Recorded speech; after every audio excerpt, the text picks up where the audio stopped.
प्रणाम इंडिया में आपका स्वागत है। मैं शालिनी सिंह। आइए देखते हैं आज की प्रमुख खबरें।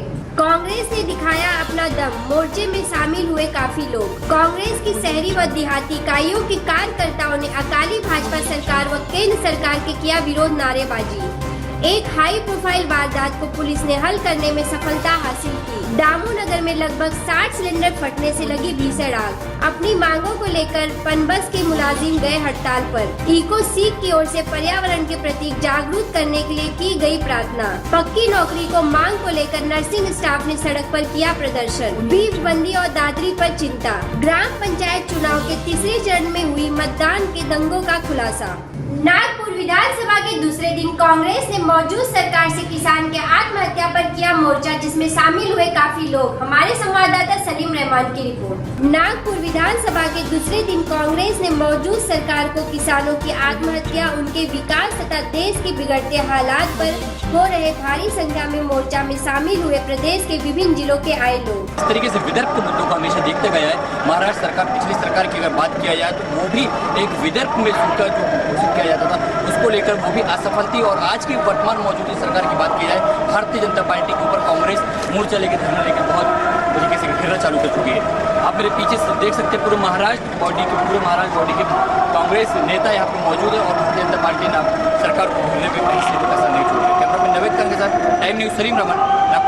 पंजाब के फागवाड़ा में कचहरी परिषद प्रांगण में कांग्रेस के शहरी व देहाती कार्यकर्ताओं ने सरकार के विरुद्ध में की जमकर नारेबाजी। हमारे संवाददाता दिनेश शर्मा की रिपोर्ट। पंजाब के फागवाड़ा कचहरी परिसर के प्रांगण फागवाड़ा कांग्रेस की शहरी व देहाती इकाइयों के कार्यकर्ताओं ने पंजाब की अकाली भाजपा सरकार, केंद्र सरकार के विरुद्ध जमकर नारेबाजी की और एसडीएम कार्यालय के बाहर धरना प्रदर्शन किया।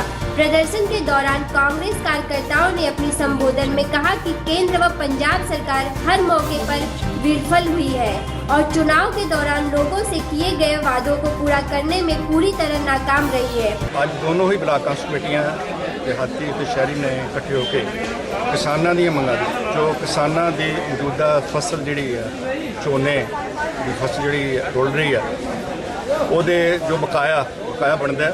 बड़े अफसोस की गल है, दुख की गल, सरकार के झूठे वादे वैसे है ही सरकार झूठियां की वादे झूठे कि जी पेमेंट है वो 72 घंटे दी जाऊगी किसानों की पेमेंट। उन्होंने गल याद आती है कि कैप्टन अमरिंदर सिंह साहब जो सीएम सन तो उस वे 72 घंटे पेमेंट कमेटी के विंग्स है, डिपार्टमेंट्स है, वो सारे इकट्ठे होकर 15 तो बाद सख्त एक्शन जोड़ा असी धारण करांगे।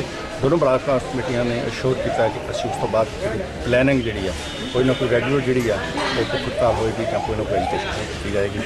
मैं समझदा कि पंजाब सरकार को किसानों दी जायज़ मंगां उन्हां दी अदायगी झोने की होवे, बासमती की वधी कीमत की होवे, चाहे गन्ने की होवे, उसनूं 15 तरीक तक कर देना। धन्यवाद। बुढ़ापा और वृद्धा पेंशन की जी गल की ਉਹਦੇ ਬਾਰੇ ਚ ਕਾਂਗਰਸ ਦਾ ਕੀ ਐਕਸ਼ਨ? ਕਾਂਗਰਸ ਐਕਸ਼ਨ 500 ਰੁਪਏ ਤੇ ਮੈਂ ਪਹਿਲਾਂ ਦੱਸਿਆ ਸੀ ਕਿ ਜਦੋਂ ਦਿੱਲੀ ਦੇ ਵਿੱਚ 1500 ਹੋਵੇ, ਹਿਮਾਚਲ 'ਚ 1000 ਹੋਵੇ, ਹਰਿਆਣਾ ਜਿਹੜਾ ਹੁਣ 200-250 ਰੁਪਏ ਹਰ ਸਾਲ ਬਾਅਦ ਆਉਣਾ। ਤੇ ਪੰਜਾਬ ਦੇ ਲੋਕਾਂ ਨੇ ਇਹ ਵੀ ਤੇ ਇੱਕ ਸ਼ਰਮ ਵਾਲੀ ਗੱਲ ਹੈ ਕਿ ਜਿਨ੍ਹਾਂ ਲੋਕਾਂ ਨੇ ਕਿਲੋ ਦਾਲ ਲੈ ਕੇ ਖਾਣੀ, ਦਾਲ 200 ਰੁਪਏ ਕਿਲੋ ਹੋਵੇ ਔਰ ਉਹਦਾ ਪੈਨਸ਼ਨ ਜਿਹੜੀ ਹੈ 250 ਪੈਨਸ਼ਨ ਤੇ ਡਿਪੈਂਡੈਂਟ ਤਾਂ ਨਹੀਂ ਹੈ ਲੇਕਿਨ ਗਰੀਬ ਆਦਮੀ ਤੇ ਡਿਪੈਂਡ ਕਰਦੀ ਹੈ। ਕਾਂਗਰਸ ਸਰਕਾਰ ਗਰੀਬਾਂ ਦੇ ਨਾਲ ਹੈ, ਪੰਜਾਬ ਦੇ ਲੋਕਾਂ ਦੇ ਨਾਲ ਹੈ। ਅਸੀਂ ਚਾਹੁੰਦੇ ਜੇ 500 रुपया इन्होंने पिछले कीते वो दें, नहीं देगी तो एजुकेशन करें। अमृतसर में महिला को बंधक बनाकर लूटने वाले हाई प्रोफाइल वारदात को पुलिस ने हल करने में सफलता हासिल की। हमारे संवाददाता नरेंद्र शेट्टी की रिपोर्ट। वृद्धा महिला को बंधक बनाकर लूट करने की एक हाई प्रोफाइल वारदात को पुलिस ने हल करने में सफलता हासिल की है। इस मामले में पुलिस ने घर में 2 साल से काम कर रही नौकरानी और उसके आशिक को गिरफ्तार करके लूट के माल को बरामद कर लिया है।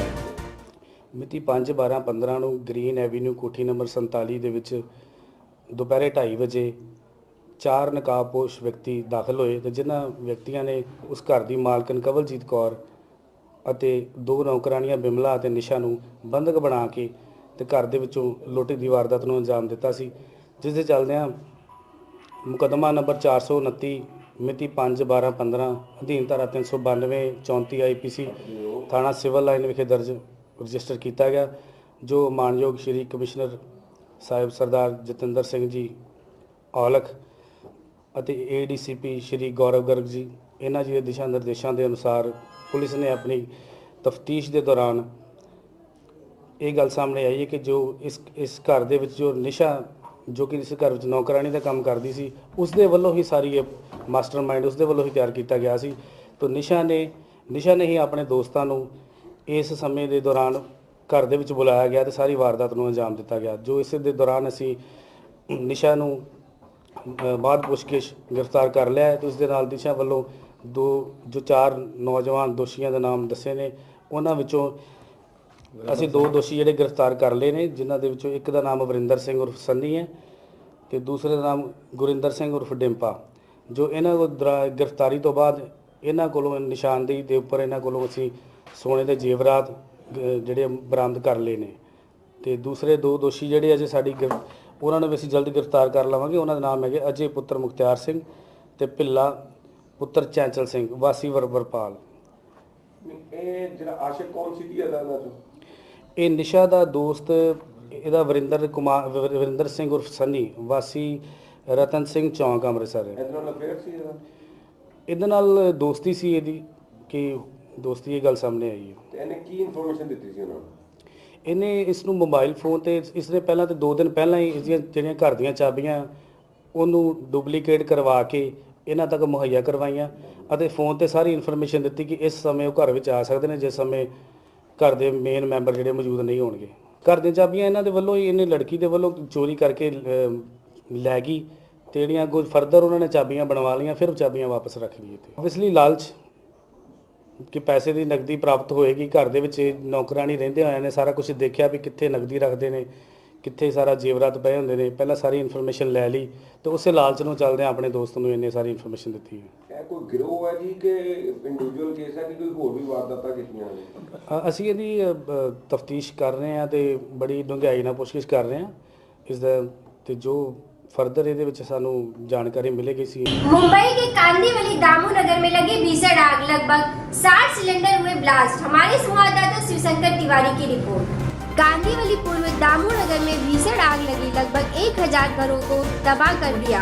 आग लगने का कारण घर में लगे एक्सपायरी सिलेंडर बताए जा रहे हैं। कहा जा रहा है कि आग करीब 11:30 बजे दामू नगर के झोपड़ी में लगी और ब्लास्ट होने लगा।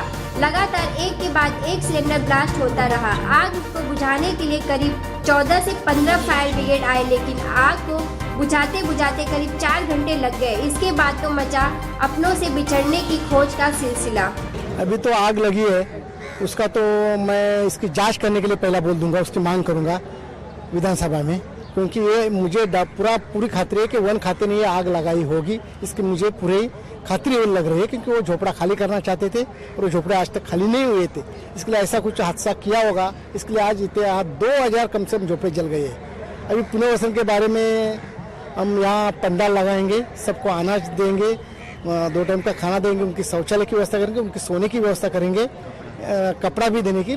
पूरा उनका जो घर पूरा कैसा बस जाएगा इसके लिए पूरा हमारा पक्ष इसके लिए पूरी मदद करेगा। मैंने अभी सरकार से भी मैं मांग करूंगा, पालक मंत्री से बोलूंगा, हमारे मंत्रियों से बोलूंगा, उद्धव साहब से मैंने अभी फोन में बात किया है, वो भी बोले जो मदद नहीं देंगे। हमारे मेयर भी आई है, सरकार से भी मदद दूंगा और मेरी तरफ से भी जितनी मदद, हमारे कार्यकर्ता से जितनी मदद है उतने मेरे पूरे वोटर्स को मदद की जाएगी। एक्सपायरी डेट वाले सिलेंडर देते हैं और स्लम में ज्यादा रहते हैं, उनको एक तो ऐसा यहाँ रेशन कार्ड भी बनाने नहीं देते, बीच में वोटिंग लिस्ट में नाम भी नहीं डालने दे रहे थे। तो इसके लिए हमारे लोगों ने आंदोलन किया, फिर मैंने कलेक्टर से बात किया, तभी नाम शुरू लास्ट का दिन में नाम डालने के लिए शुरू कर दिया। तो यहाँ एक तो गरीब है, ऊपर से और आसमानी संकट आ गया, ऐसा मुझे लग रहा है। आग का मूल कारण है, बाद में एक झोपड़ी थी, वो सभी ऐसा आग फैलते हुई आज 10-15 हजार झोपड़पट्टी रूम यहाँ खाक हो गए हैं। जो अभी इंफॉर्मेशन मिला उसके मुताबिक एक वृद्ध महिला, एक छोटा बच्चा मृत हुआ, ऐसी इंफॉर्मेशन मुझे मिली है। और अभी आग तो लगी है, अभी ये सब लोग हैं उनको वापस प्रस्तापित कैसा करना, उनके खाने का इंतजाम, उनके आगे की सब जो चीज़ें हैं उसके ऊपर हमारा कामकाज चालू है, वो सब हो जाएगा। मैं अभी मुख्यमंत्री देवेंद्र फडणवीस साहब के साथ भी बात किया, आगे की सब व्यवस्था होगी, लेकिन जो जान गई है वो आगे वापस आ नहीं सकती है, इसलिए बहुत दुर्दैवी घटना है। अभी घर में बाटला रखने के बाद तो घर वो पब्लिक को तो मालूम नहीं रहता है लीकेज है कि क्या है, वो तो लाके लगा देता है, लगाने के बाद फिर उसमें गैस जलाने का कोशिश किया, वैसा स्फोट हो गया। स्फोट होने के कारण आज ये जो हुआ है, ये जो हुआ है नुकसान पब्लिक का, ये इसी कारण हुआ है। ये एजेंसी के ऊपर सख्त से सख्त कार्रवाई करना चाहिए। अमृतसर में अपनी मांगों को लेकर पन बस ड्राइवर और कंडक्टर 2 दिन की हड़ताल पर। हमारे संवाददाता ललित शर्मा की रिपोर्ट। अपनी मांगों को लेकर पन बस के ड्राइवर और कंडक्टर 2 दिन की हड़ताल पर चले गए। मुलाजिमों की मांगों को मुख्य रूप से पिछले लंबे समय से ठेके पर काम कर रहे ड्राइवरों और कंडक्टरों को पक्का किया जाना है और अन्य भत्तों को सरकारी मुलाजिमों के तर्ज पर दिया जाना प्रमुख है। साडी हड़ताल 100% ਪੰਜਾਬ ਭਰ ਦੇ 18 ਡਿਪੂਆਂ ਵਿੱਚ ਚੱਲ ਰਹੀ ਆ। ਅਸੀਂ ਪੰਜਾਬ ਸਰਕਾਰ ਨੂੰ, ਮੈਨੇਜਮੈਂਟ ਨੂੰ 15 ਦਿਨ ਪਹਿਲਾਂ ਨੋਟਿਸ ਦਿੱਤੇ।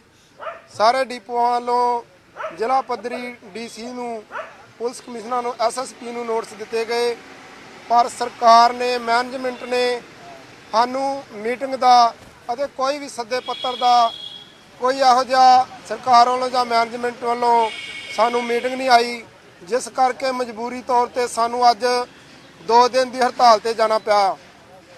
असी सरकार नू, मैनेजमेंट नू अपील करते हैं कि जेकर साडियां बिल्कुल जिहड़ियां जायज़ मंगां ने, जिहड़ा इन्हां गैर वाजिब टैसट लिया, टैसट दौरान जिहड़े पन बस विच मुलाजम 8-8 9-9 साल तो बसां चला रहे सन, पहलां भी इन्हां टैसट लए सन, पर टैसट लैके उन्हां नू फारग कर दिता गया। उन्होंने तुरंत ड्यूटी पर लिया जाए। जो महकमे च इन्हों ने 2700 बंदे की भर्ती की आ, वह जरा 8800 किलोमीटर का शर्त रख दी आ, वो 8800 किलोमीटर नहीं करता, वो तनख्वाह कट ली जाती आ। बिल्कुल 4-5 हज़ार एक महीने काम करने के बावजूद वो वर्कर नूं दिता जाता, जो एक बहुत शर्मनाक काम आ। ਇਹ ਸਰਕਾਰ ਨੂੰ ਚਾਹੀਦਾ ਕਿ ਸਾਨੂੰ ਸੱਦ ਕੇ ਮੀਟਿੰਗ ਕਰਕੇ ਪਨ ਬੱਸ ਵਿੱਚ 8-9 ਸਾਲ ਤੋਂ ਕੰਮ ਕਰਦੇ ਮੁਲਾਜ਼ਮਾਂ ਸਾਰਿਆਂ ਨੂੰ ਪੱਕੇ ਕੀਤਾ ਜਾਏ, ਜਿਸ ਤਰ੍ਹਾਂ ਕਿ ਬਾਕੀ ਮਹਿਕਮਿਆਂ ਨੂੰ ਸਰਕਾਰ ਹੁਣ ਵੋਟਾਂ ਦੇ ਦੌਰਾਨ ਖੁਸ਼ ਕਰ ਰਹੀ ਆ। ਪਰ ਸਾਡਾ ਜਿਹੜਾ ਪਨ ਬੱਸ ਦਾ ਮੁਲਾਜ਼ਮ 24-24 ਘੰਟੇ ਡਿਊਟੀ ਕਰ ਰਿਹਾ ਅਤੇ ਕਮਾ ਕੇ ਹੋਰ ਕਈ ਮਹਿਕਮਿਆਂ ਨੂੰ ਪਾਲ ਰਿਹਾ, ਉਹਦੇ ਵੱਲ ਕੋਈ ਧਿਆਨ ਨਹੀਂ ਦਿੱਤਾ ਜਾ ਰਿਹਾ। ਉਹ 4-4 5-5 ਹਜ਼ਾਰ ਤੇ ਕੰਮ ਕਰਦੇ ਆ ਰਹੇ ਹਨ। ਸਰਕਾਰ ਨੂੰ ਅਸੀਂ ਅਪੀਲ ਕਰਦੇ ਹਾਂ ਕਿ ਜੇ ਸਾਡੀਆਂ ਬਿਲਕੁਲ ਜਿਹੜੀਆਂ ਜਾਇਜ਼ ਮੰਗਾਂ ਨਾਲ ਧਿਆਨ ਨਾ ਦਿੱਤਾ ਗਿਆ, ਆਉਣ ਵਾਲੇ ਸਮੇਂ 'ਚ बहुत भारी संघर्ष करांगे। इको सीख की ओर से पर्यावरण के प्रति जागरूक करने के लिए किया गया प्रार्थना। हमारे संवाददाता ललित शर्मा की रिपोर्ट। ਅਸੀਂ ਇੱਕ ਸਾਰੇ ਧਰਮ ਸਮੂਹ ਧਰਮ ਇਕੱਠੇ ਹੋ ਕੇ ਇੱਥੇ ਸਿੱਖ, ਈਸਾਈ, ਹਿੰਦੂ, ਬੌਧ ਧਰਮ, ਜੈਨ ਧਰਮ, ਸਾਰੇ ਅਸੀਂ ਇਸਲਾਮ, ਅਸੀਂ ਇਕੱਠੇ ਹੋ ਕੇ ਇੱਕ ਅਰਦਾਸ ਕੀਤੀ, ਇੱਕ ਆਪਣੀ ਜੁਆਇੰਟ ਇੰਟਰਫੇਥ ਸਟੇਟਮੈਂਟ ਦਿੱਤੀ ਹੈਗੀ ਹੈ। ਇਹ ਮੁੱਖ ਰੱਖ ਕੇ ਕਿ ਅੱਜ 200 ਦੇ ਕਰੀਬ ਮੁਬਾਲਿਕ ਦੇ ਜਿਹੜੇ ਮੋਢੀ ਨੇ ਉਹ ਪੈਰਿਸ ਦੇ ਵਿੱਚ ਬੈਠ ਕੇ ਮਨੁੱਖਤਾ ਦੇ ਬਾਰੇ 'ਚ ਫੈਸਲੇ ਕਰਨ ਲੱਗੇ ਨੇ, ਗਲੋਬਲ ਵਾਰਮਿੰਗ ਦੇ ਉੱਪਰ ਔਰ ਕਲਾਈਮੇਟ ਚੇਂਜ ਦੇ ਉੱਪਰ, ਜਿਹੜੀ ਹਰ ਕਿਸੇ ਨੂੰ ਅੱਜ ਅਸੀਂ ਟੱਚ ਕਰਦੀ ਪਈ ਹੈ। ਸਾਡੀ ਅਰਦਾਸ ਸਿਰਫ ਇਹ ਸੀ, ਇਸ ਸਿੱਖੀ ਦੇ ਧੁਰੇ ਤੋਂ, ਅੰਮ੍ਰਿਤਸਰ ਪਵਿੱਤਰ ਨਗਰੀ ਤੋਂ, ਇਹ ਸਾਰੇ ਅਸੀਂ ਇਕੱਠੇ ਕਰਕੇ ਹੋ ਕੇ ਇੱਥੇ ਅਰਦਾਸ ਕਰੀਏ ਕਿ ਉਹਨਾਂ ਦੇ ਮਨਾਂ ਦੇ ਵਿੱਚ, ਲੀਡਰਸ ਦੇ ਮਨਾਂ ਦੇ ਵਿੱਚ ਇਹ ਇਕਾਗਰਤਾ ਆਏ, ਇੱਕ ਇਕੱਠ ਹੋਏ ਤਾਂ ਕਿ ਮਨੁੱਖਤਾ ਨੂੰ ਬਚਾਉਣ ਵਾਸਤੇ ਉਹ ਚੰਗੇ ਫੈਸਲੇ ਲੈ ਸਕਣ। ਇਸ ਦੇ ਇਲਾਵਾ ਅਸੀਂ ਅੱਜ ਇਹ ਇਕੱਠ ਨੇ ਇਹ ਵੀ ਦੇਖਿਆ ਕਿ ਪੰਜਾਬ ਜਿਹੜੀ ਸਾਡੀ ਧਰਤੀ ਹੈ, ਇਸ ਨੂੰ ਜਸਟਿਸ ਮਿਲਣਾ ਚਾਹੀਦਾ ਹੈਗਾ। ਇੱਥੋਂ ਦੀ ਪਾਣੀ ਦੀ ਸਤ੍ਹਾ ਥੱਲੇ ਗਿਰਦੀ ਪਈ ਹੈ ਹਰ ਰੋਜ਼, ਇੱਥੋਂ ਦੀ ਸਾਰਾ ਵਾਤਾਵਰਨ ਜਿਹੜਾ ਪ੍ਰਦੂਸ਼ਿਤ ਹੁੰਦਾ ਪਿਆ ਹੈਗਾ। ਜਿਹੜੇ ਅਸੀਂ ਪਰਾਲੀਆਂ ਸਾੜਦੇ ਹਾਂ, ਅਸੀਂ ਗਲੋਬਲ ਵਾਰਮਿੰਗ ਨੂੰ ਕੰਟਰੀਬਿਊਟ ਕਰਦੇ ਹਾਂ, ਉਸ ਦੇ ਬਾਰੇ 'ਚ ਵੀ ਜਿਹੜੀ ਦੂਸ਼ਿਤ ਪਦਾਰਥ ਅਸੀਂ ਜ਼ਮੀਨਾਂ ਦੇ ਵਿੱਚ ਪਾਉਂਦੇ ਪਏ ਹਾਂ, ਉਸ ਦੇ ਬਾਰੇ 'ਚ ਵੀ ਸਾਰਿਆਂ ਨੇ ਇਕੱਠੇ ਕਰਕੇ ਫੈਸਲਾ ਕੀਤਾ, ਸਾਫ਼ ਸਫਾਈ ਦਾ ਫੈਸਲਾ ਕੀਤਾ ਔਰ ਲੋਕਾਂ ਦੇ ਮਨਾਂ ਦੇ ਵਿੱਚ ਹਰ ਫੇਥ, ਹਰ ਧਰਮ ਜਾ ਕੇ ਆਪਣੇ ਜਿਹੜੇ ਉਹਨਾਂ ਦੇ ਹੈਗੇ ਨੇ ਸਾਥੀ ਸੰਗੀ ਨੇ, ਉਹਨਾਂ ਦੇ ਵਿੱਚ ਜਾ ਕੇ ਮੈਸੇਜ ਲਿਜਾਣਗੇ ਕਿ ਸਾਨੂੰ ਸਾਰਿਆਂ ਨੂੰ ਇਕੱਠਾ ਹੋ ਕੇ ਇਸ ਦੁਨੀਆ ਨੂੰ, ਇਸ ਮਨੁੱਖਤਾ ਨੂੰ ਬਚਾਉਣਾ ਹੈ, ਇਸ ਵਾਤਾਵਰਨ ਨੂੰ ਬਚਾਉਣਾ ਹੈ। ਪੌਣ ਪਾਣੀ ਬਸੰਤਰ, ਜਿਹੜੇ ਫੁੱਲ ਬੂਟੇ, ਜਿਹੜੀ ਬਾਕੀ ਪਸ਼ੂ ਪੰਛੀ ਨੇ, ਉਹਨਾਂ ਸਾਰਿਆਂ ਨੂੰ ਵੀ ਬਚਾਉਣ ਵਾਸਤੇ, ਆਪਣੇ ਨਾਲ ਸ਼ਾਮਲ ਕਰਨ ਵਾਸਤੇ ਔਰ ਖੁਦਾ ਦੀ ਕੁਦਰਤ ਜਿਹੜੀ ਹੈ ਉਸ ਦੇ ਵਾਸਤੇ ਸਾਡੇ ਸਾਰਿਆਂ ਨੂੰ ਕੰਮ ਕਰਨਾ ਪਏਗਾ, ਇਕੱਠੇ ਹੋ ਕੇ ਕਰਨਾ ਪਏਗਾ। ਇਹ ਅੱਜ ਇੱਕ ਸਾਡੀ ਛੋਟੀ ਅਰਦਾਸ ਸੀਗੀ इस पवित्र नगरी, इस शहर, इस पवित्र धरती पर। अमृतसर की मजेठिया रोड पर पक्की नौकरी की मांग को लेकर नर्सिंग स्टाफ ने सड़क पर किया प्रदर्शन। हमारे संवाददाता ललित शर्मा की रिपोर्ट। पक्की नौकरी की मांग को लेकर गुरु नानक देव अस्पताल के नर्सिंग स्टाफ की ओर से अमृतसर के मजेठिया रोड पर सड़क पर जाम कर रोज प्रदर्शन किया गया। इस दौरान नर्सिंग स्टाफ की ओर से पंजाब सरकार के खिलाफ जमकर नारेबाजी की गई। नर्सिंग स्टाफ का मांग पत्र लेने पहुंचे तहसीलदार मनजीत सिंह। मेरा नाम अजीतपाल कौर है। बड़े देर तो ਅਸੀਂ ਜਿਹੜੇ 5-6 ਸਾਲ ਹੋ ਗਏ ਸਾਨੂੰ ਗੁਰੂ ਨਾਨਕ ਹਸਪੀਟਲ ਵਿੱਚ ਕੰਮ ਕਰਦੇ ਆ ਔਰ ਸਾਡੀ ਜਿਹੜੀ DRME ਦੇ ਥਰੂ ਸਾਡੀ ਜਿਹੜੀ ਆ ਸਿਲੈਕਸ਼ਨ ਹੋਈ ਆ ਔਰ ਸਾਰੀਆਂ ਜਿੰਨੀਆਂ ਵੀ ਸਾਡੀਆਂ ਹੈਗੀਆਂ ਵਾ ਰੂਲਸ ਰੈਗੂਲੇਸ਼ਨਸ ਜੋ ਵੀ ਸਾਡੇ ਨੇ ਅਸੀਂ ਸਾਰਾ ਮਤਲਬ ਕਿ ਇਹਨਾਂ ਦੀਆਂ ਕੁਆਲੀਫਾਈ ਕਰਦੇ ਆ ਜਿਹਦੇ ਪਿੱਛੇ ਮਤਲਬ ਸਾਨੂੰ ਹੁਣ ਤੱਕ ਮਤਲਬ ਕਿ 6 ਸਾਲਾਂ ਤੱਕ ਸਾਨੂੰ ਹਮੇਸ਼ਾ ਹਰ 3 ਸਾਲ ਬਾਅਦ ਦੀ ਪਾਲਿਸੀ ਦੇ ਦਿੱਤੀ ਜਾਂਦੀ ਆ। ਹੁਣ ਕਰ ਦਿਆਂਗੇ, ਕੱਲ ਨੂੰ ਕਰ ਦਿਆਂਗੇ, ਜਦੋਂ 3 ਸਾਲ ਹੁੰਦੇ ਆ ਉਦੋਂ ਪਾਲਿਸੀ ਫੇਲ ਹੋ ਜਾਂਦੀ ਆ। ਜਦੋਂ ਫਿਰ ਅੱਗੇ ਅਸੀਂ ਉਸ ਜਗ੍ਹਾ ਪਹੁੰਚਦੇ ਆ ਫਿਰ ਕਹਿ ਦਿੰਦੇ ਤੁਹਾਡੇ ਵਿੱਚ ਰੂਲ ਉਸ ਰੂਲਸ ਵਿੱਚ ਤੁਸੀਂ ਆਉਂਦੇ ਹੀ ਨਹੀਂ। ਸਰਕਾਰ ਸਾਡੇ ਨਾਲ ਕੋਝੀਆਂ ਚਾਲਾਂ ਚੱਲ ਰਹੀ ਹੈ ਜਿਹਦੇ ਕਰਕੇ 6-6 ਸਾਲ ਸਾਨੂੰ ਇਹਨਾਂ ਹਸਪੀਟਲ ਵਿੱਚ ਇਸ ਰੁਲਣ ਵਾਲੀ ਗੱਲ ਹੈ ਕਿ ਜਿਹੜੇ ਬੰਦੇ ਨੂੰ 12,000 ਰੁਪਏ ਸਿਰਫ ਤਨਖਾਹ 7500 ਰੁਪਏ ਤੋਂ ਸਾਨੂੰ ਰੱਖਿਆ ਸੀ 12,000 ਰੁਪਏ ਇਸ ਵਕਤ ਸਾਡੀ ਤਨਖਾਹ ਵਾ ਔਰ ਡੇ ਨਾਈਟ ਡਿਊਟੀਜ਼ ਸਾਡਾ ਸਟਾਫ ਕਰ ਰਿਹਾ। ਸਰਕਾਰ ਜਿਹੜੀਆਂ ਇਹੋ ਜਿਹੀਆਂ ਭਿਅੰਕਰ ਬਿਮਾਰੀਆਂ ਦੇ ਵਿੱਚ ਜਿਹੜੇ ਨੇ ਸਾਡਾ ਜਿਹੜਾ ਸਟਾਫ ਕੰਮ ਕਰਦਾ ਵਾ ਉਹਨਾਂ ਵਾਸਤੇ ਕੋਈ ਪ੍ਰੋਟੈਕਸ਼ਨ ਨਹੀਂ, ਕੋਈ ਉਹਨਾਂ ਨੂੰ ਫੈਸਿਲਿਟੀ ਨਹੀਂ, ਕੋਈ ਉਹਨਾਂ ਵਾਸਤੇ ਈਵਨ ਕਿ ਉਹਨਾਂ ਨੂੰ ਜਿਹੜੀ ਸੈਲਰੀ ਆ ਉਹ ਵੀ ਟਾਈਮ ਸਿਰ ਨਹੀਂ ਮਿਲਦੀ। 4-4 ਮਹੀਨੇ ਜਿਹੜੇ ਆ ਉਹ ਇਸੇ ਤਰ੍ਹਾਂ ਅੰਦਰ ਕੰਮ ਕਰਦੇ ਰਹਿੰਦੇ ਨੇ ਤੇ ਉਹ ਅੰਦਰ ਸੈਲਰੀ ਉਹਨਾਂ ਦੀ ਪੈਂਦੀ ਨਹੀਂ। ਕਦੀ ਬਜਟ ਹੈ ਨਹੀਂ ਔਰ ਕਦੀ ਕੁਝ ਹੈ ਨਹੀਂ। ਹਮੇਸ਼ਾ ਲਾਰੇ ਲਾ ਕੇ ਉਹਨਾਂ ਨੂੰ ਮਤਲਬ ਕਿ ਸਾਨੂੰ ਚੁੱਪ ਕਰਾ ਦਿੱਤਾ ਜਾਂਦਾ ਕਿ ਹਾਂਜੀ ਕੰਮ ਕਰੋ। ਸਾਡੀ ਸਭ ਤੋਂ ਮੇਨ ਡਿਮਾਂਡ ਇਹੀ ਹੈ ਕਿ ਸਾਨੂੰ ਛੇਤੀ ਤੋਂ ਛੇਤੀ ਰੈਗੂਲਾਈਜ਼ ਕੀਤਾ ਜਾਵੇ। ਸਰਕਾਰ ਡੇਲੀ ਕਦੀ ਅੱਜ ਪੋਸਟਾਂ ਕੱਢ ਰਹੇ ਆ, ਕੱਲ ਉਹ ਕਰ ਰਹੇ ਆ। ਜਿਹੜੇ ਕੱਚੇ ਮੁਲਾਜ਼ਮ ਭਰਤੀ ਕੀਤੇ ਆ ਉਹਨਾਂ ਨੂੰ ਸੜਕਾਂ ਤੇ ਰੋਲਣ ਵਾਸਤੇ ਭਰਤੀ ਕੀਤਾ ਸੀਗਾ। ਅਸੀਂ ਇਸ ਤੋਂ ਵੀ ਜ਼ਿਆਦਾ ਤਿੱਖੇ ਸੰਘਰਸ਼ ਲਿਖਾਂਗੇ ਔਰ ਉਹਦੀ ਸੰਘਰਸ਼ਾਂ ਦੀ ਜ਼ਿੰਮੇਵਾਰ ਸਰਕਾਰ ਖੁਦ ਹੋਏਗੀ। ਜਿਹੜਾ ਮੰਗ ਪੱਤਰ ਮਿਲਿਆ ਹੈ ਇਹ ਮੈਡਮਾਂ ਦੀ ਆਵਾਜ਼ ਜਿਹੜੇ ਨਰਸਿੰਗ ਇਹਨਾਂ ਦੀ ਆਵਾਜ਼ ਡੀ ਸਾਹਿਬ ਤੱਕ ਇਹ ਮੈਮੋਰੰਡਮ ਅੱਜ ਅਸੀਂ ਪਹੁੰਚਾ ਦਿਆਂਗੇ ਤੇ ਉਹਨਾਂ ਨੂੰ ਕਹਾਂਗੇ ਛੋਟੀ ਦਵਾਨੇ ਅਸੀਂ ਵੀ ਇਹਨਾਂ ਦਾ ਜਿਹੜਾ ਮਸਲਾ ਜ਼ਰੂਰ ਹੱਲ ਹੋ ਜਾਏਗਾ। ਜੋ ਵੀ ਇਹਨਾਂ ਨੇ ਆਪਣੀਆਂ ਡਿਮਾਂਡ ਵਿੱਚ ਲਿਖੀਆਂ ਉਹਦਾ ਮਸਲਾ ਜ਼ਰੂਰ ਡੀ ਸਾਹਿਬ ਤੋਂ ਅਸੀਂ ਹੱਲ ਕਰਾ देंगे। नागपुर विधानसभा सीट सत्र में समाजवादी पार्टी के अबू हाजमी ने बीप बंदी और दादरी जैसे हालातों पर अपनी प्रतिक्रिया दी। हमारे संवाददाता सलीम रहमान की रिपोर्ट। 2015 का नागपुर में अधिवेशन सत्र चालू हो चुका है और कांग्रेस, राष्ट्रवादी कांग्रेस या समाजवादी पार्टी कोई भी पार्टी हो भारतीय जनता पार्टी को केंद्र राज्य से लेकर केंद्र तक घेरने पे पीछे नहीं हट रही है। आज देखा जाए नागपुर में कांग्रेस का भी एक बहुत बड़ा मोर्चा निकाला जा रहा है, लेकिन दूसरी तरफ समाजवादी पार्टी से अबू आजमी साहब नेता मेरे साथ मौजूद हैं जो कि गौ हत्या को लेकर, गौ मांस को लेकर के बहुत बीफ बैन को लेकर के जो बात कर रहे थे उनसे साथ में चर्चा करना चाहता हूँ। अबू आजमी से जिस तरीके से बीफ बैन की बात की जा रही है एक चिंता विषय है ये। नहीं देखिए, बीफ बैन जो किया गया इसके ऊपर बहुत सारे लोग लाखों लोग जो हैं जो उस धंधे से लगे थे, कारोबार से लगे थे, एक्सपोर्ट में लगे थे, उसका काम करते तो सब बेकार हो गए। सरकार को अगर कोई चीज़ बंद करना है तो उसके पहले उसमें लगे हुए लोगों को रोजी रोटी से रिहेबिलिट करने के लिए कुछ कदम उठाना चाहिए। परंतु क्योंकि मैक्सिमम उसमें मुसलमान लगे हुए थे इसलिए सरकार को मुसलमानों की चिंता नहीं, उनको मरने के लिए छोड़ दिया जाता है। अब जो है हमारे इलाके में बहुत सारे गाय और बैल लावारिस घूम रहे हैं। सरकार ने बैन लगाया तो सरकार को उन जो गाय और बैल लोग खरीद के ले आते हैं दूसरे गाय की स्लॉटरिंग पहले से बंद है उसकी सवारी पैदा नहीं कर सकती थी। बैल की जो स्लॉटरिंग होती थी सरकार ने बैन कर दिया तो सरकार को किसान जो उनके बैल जो उम्र ज़्यादा हो जाती है, बूढ़े हो जाते हैं, बीमार हो जाते हैं, जो खेती के काबिल नहीं रहते हैं, जो वो बेच करके 30-40 हज़ार कमाता था, सरकार को उतने ही पैसे देकर उन्हें खरीदना चाहिए।